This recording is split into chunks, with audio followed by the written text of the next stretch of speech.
নমস্কার। আজকে আমরা শুনব শ্রী শ্রী সারদা মায়ের অমৃত কথা। স্বামী বিবেকানন্দের দৃষ্টিতে মাতা ঠাকুরানী মানে শ্রী শ্রী মা, লিখেছেন স্বামী পূর্ণাত্মানন্দজি। আজকে তৃতীয় পর্ব। স্বামী শারদানন্দ আরও বলেছেন, শ্রী শ্রী মা স্বামীজির কাজের উদ্দাম আবেগ যেন অনেক সময় রাশ টেনে ধরে নিয়ন্ত্রিত করতেন।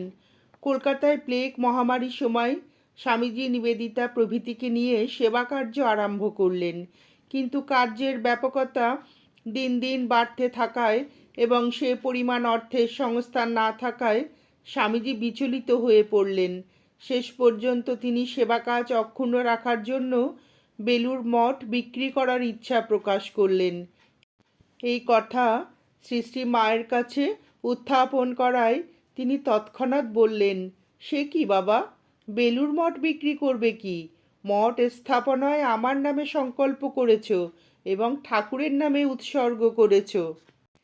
তোমার ওসব বিক্রি করবার অধিকারই বা কোথায়? বেলুর মঠ কি একটা সেবা কাজেই নিঃশেষ হয়ে যাবে? তার কত কাজ, ঠাকুরের অনন্ত ভাব সারা পৃথিবীতে ছড়িয়ে পড়বে, যুগ যুগ ধরে এইভাবে চলবে।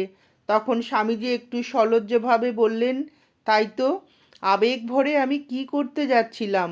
সত্যিই তো, মঠ বিক্রি আমি করতে পারি না, সেই অধিকার আমার নেই। সংঘ জননীর যে কোনো আদেশ, যে কোনো ইচ্ছা স্বামীজির কাছে ছিল সংশ্লিষ্ট ব্যাপারে শেষ কথা। এ সম্পর্কে একটি ছোট ঘটনার কথা উল্লেখ করা যেতে পারে। শ্রীমা তখন 10/2 নম্বর বোসপাড়া লেনের বাড়িতে থাকেন। চুরি করার অপরাধে মঠের এক উড়িয়া চাকরকে স্বামীজি তাড়িয়ে দিয়েছিলেন। চাকরটি শ্রী শ্রী মায়ের কাছে গিয়ে কান্নাকাটি করতে থাকে। শ্রীমা তাকে সেখানে থাকতে বলেন এবং স্নানাহার করালেন। সেই দিন বিকালে স্বামী প্রেমানন্দ শ্রীমাকে প্রণাম করতে শ্রীমায়ের বাড়িতে আসেন। শ্রীমা তখন তাকে বলেন, দেখো বাবুরাম, এ লোকটি বড় গরিব, অভাবের তাড়নায় ওরকম করেছে, তাই বলে নরেনকে গালমন্দ করে তাড়িয়ে দিলে সংসারের বড় জ্বালা। তোমরা সন্ন্যাসী, তোমরা তো তার কিছু বোঝো না, একে ফিরিয়ে নিয়ে যাও। স্বামী প্রেমানন্দ সভয়ে শ্রীমাকে বললেন যে লোকটিকে ফিরিয়ে নিয়ে গেলে স্বামীজি রুষ্ট হবেন। শ্রীমা তখন দৃঢ় কণ্ঠে বললেন, আমি বলেছি নিয়ে যাও। সন্ধ্যার প্রাক্কালে লোকটিকে নিয়ে প্রেমানন্দজি মঠে ভয়ে ভয়ে ঢোকামাত্র স্বামীজি বললেন, বাবুরামের কাণ্ড দেখ, লোকটাকে আবার নিয়ে এসেছে। সম্পূর্ণ ঘটনাটি এবং ওই ব্যাপারে শ্রীমায়ের আদেশের কথা জানানো মাত্র বাবুরাম মহারাজের উপর রাগ করা তো দূরের কথা, স্বামীজি সানন্দে সে আদেশ মাথা পেতে গ্রহণ করলেন। স্বামী প্রেমানন্দকে অথবা চাকরটিকে আর একটিও কথা বললেন না স্বামীজি। সমাজের কল্যাণের জন্য নারীর ভূমিকাকে পুরুষের চেয়ে অধিকতর গুরুত্বপূর্ণ বলে মনে করতেন স্বামীজি।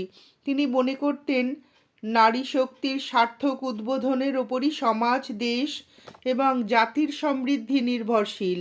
শতাব্দীর পর শতাব্দী ধরে ভারতবর্ষের নারী শক্তি অবহেলিত এবং উপেক্ষিত হয়ে এসেছে। ভারতের দুরবস্থার সেটি অন্যতম প্রধান কারণ। স্বামীজি বলেছেন, আমাদের দেশ সকলের অধম কেন, শক্তিহীন কেন? শক্তির অবমাননা সেখানে বলে। মা ঠাকুরানী ভারতে পুনরায় সেই মহাশক্তি জাগাতে এসেছেন। তাকে অবলম্বন করে আবার সব গার্গী মৈত্রী জগতে জন্মাবে। স্বামীজি তাই চেয়েছিলেন শ্রীমায়ের প্রত্যক্ষ তত্ত্বাবধানে ভারতবর্ষের নারীদের জন্য একটি মঠ স্থাপন করতে। স্বামীজি বরং মনে করতেন ভারতবর্ষে সন্ন্যাসী সংঘের চেয়েও বেশি প্রয়োজন সন্ন্যাসিনী সংঘের। তিনি স্বামী শিবানন্দকে 1894 খ্রিস্টাব্দে আমেরিকা থেকে লিখেছিলেন, তার মানে শ্রীমায়ের মঠ প্রথমে চাই। রামকৃষ্ণ পরমহংস বরং যান, আমি ভীত নই। মা ঠাকুরানী গেলে সর্বনাশ।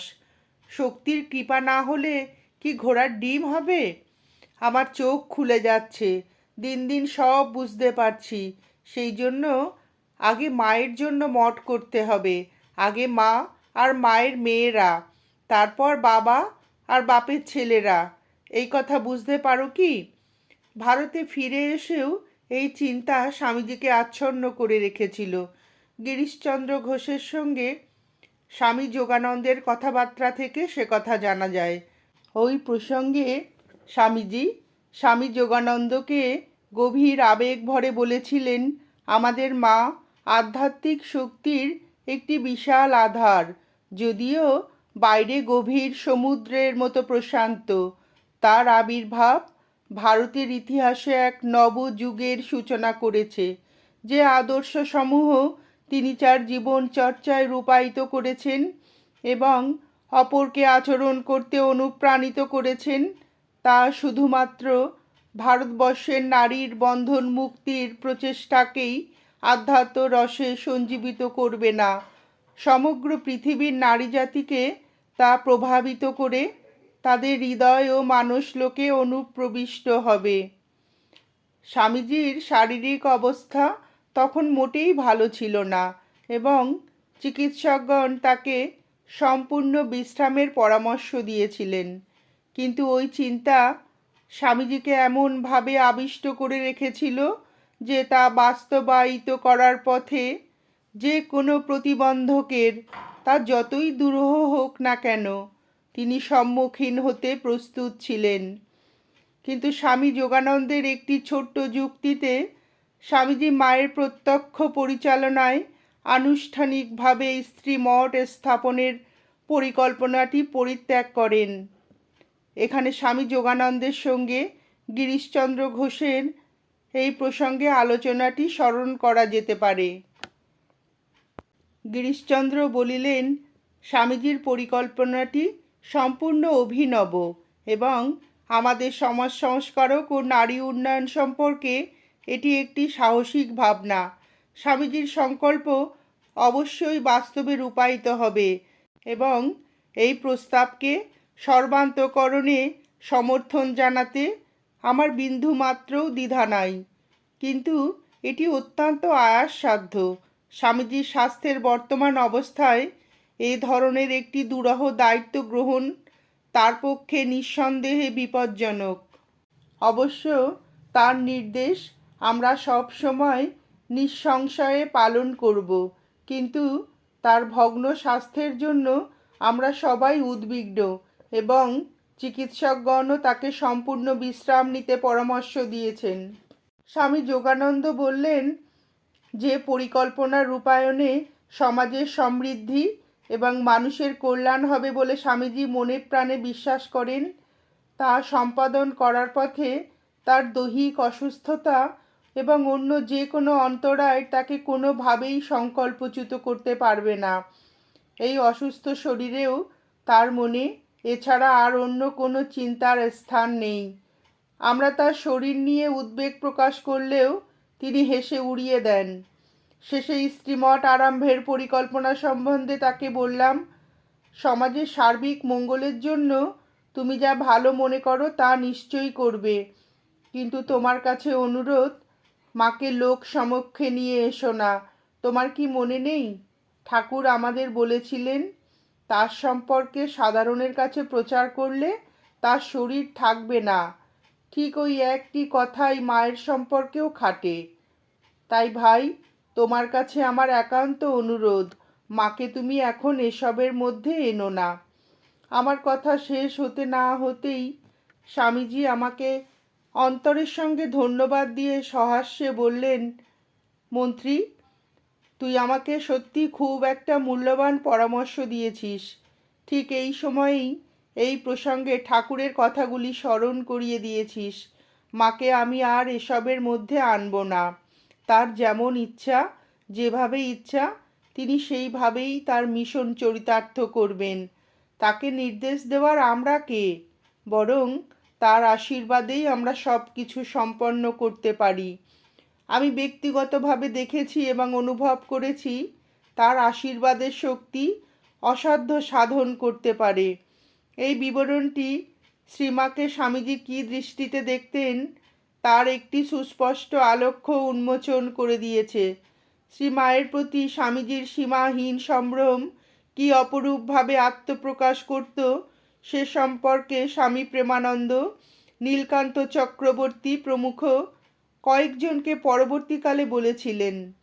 স্বামীজি যেদিন মাকে দর্শন করতে যেতেন নিজেকে আগে থেকে প্রস্তুত করে নিতেন। একদিন ভোরে উঠে গঙ্গা স্নান করতে গেলেন এবং বারবার ডুব দিতে লাগলেন, যেন পবিত্রতা আর আনতে পারছেন না। শেষে যদিও বা উঠলেন, সেবককে বলতে লাগলেন, ওরে আমার গায়ে গঙ্গা জলের ছিটে দে, গঙ্গা জলের ছিটে দে। তারপর কোনোরূপে মায়ের দরজা পর্যন্ত গিয়ে আর চলতে পারলেন না। ভাবে বিহ্বল হয়ে পড়ে গেলেন। মা তাড়াতাড়ি এসে তাকে তুলে ধরলেন। আর একদিনের বর্ণনা এইরকম। স্বামীজি হরি মহারাজের মানে স্বামী তুরীয়ানন্দের সঙ্গে মঠ থেকে নৌকা করে মাকে দর্শন করতে যাচ্ছেন। তিনি বারবার গঙ্গার ঘোলা জল খাচ্ছেন দেখে হরি মহারাজ বলে উঠলেন, ঘোলা জল বারবার খাচ্ছ, শেষকালে কি সর্দি করে বসবে? উত্তরে চিরনির্ভীক স্বামীজি বললেন, না ভাই, ভয় করে। আমাদের তো মন, মার কাছে যাচ্ছি, ভয় করে। পুজোর আসনে বসে সাধক যেমন অভীষ্ট দেবতাকে পুজো করবার পূর্বে দেহ ও অন্তর শুদ্ধি করেন, এও তাই। শ্রীমায়ের দর্শনে যাওয়ার অর্থ স্বামীজির কাছে একটি সাধারণ ব্যাপার নয়। এ যেন তিনি পুজো করতে যাচ্ছেন মাকে। শ্রীমায়ের কাছে যাওয়া স্বামীজির কাছে পবিত্রতম তীর্থ পরিক্রমার যাওয়ার সমতুল্য। তাই তার দর্শন করতে যাওয়ার আগে নিজেকে সেভাবে প্রস্তুত করতেন তিনি। নমস্কার, আজ এ পর্যন্তই। স্বামী বিবেকানন্দের স্মৃতিতে শ্রী শ্রী মায়ের অভূতপূর্ব এই অমৃত কথা শুনে আপনাদের যদি ভিডিওটি ভালো লেগে থাকে তাহলে একটি লাইক করবেন এবং চ্যানেলটিকে সাবস্ক্রাইব করে পাশে থাকবেন।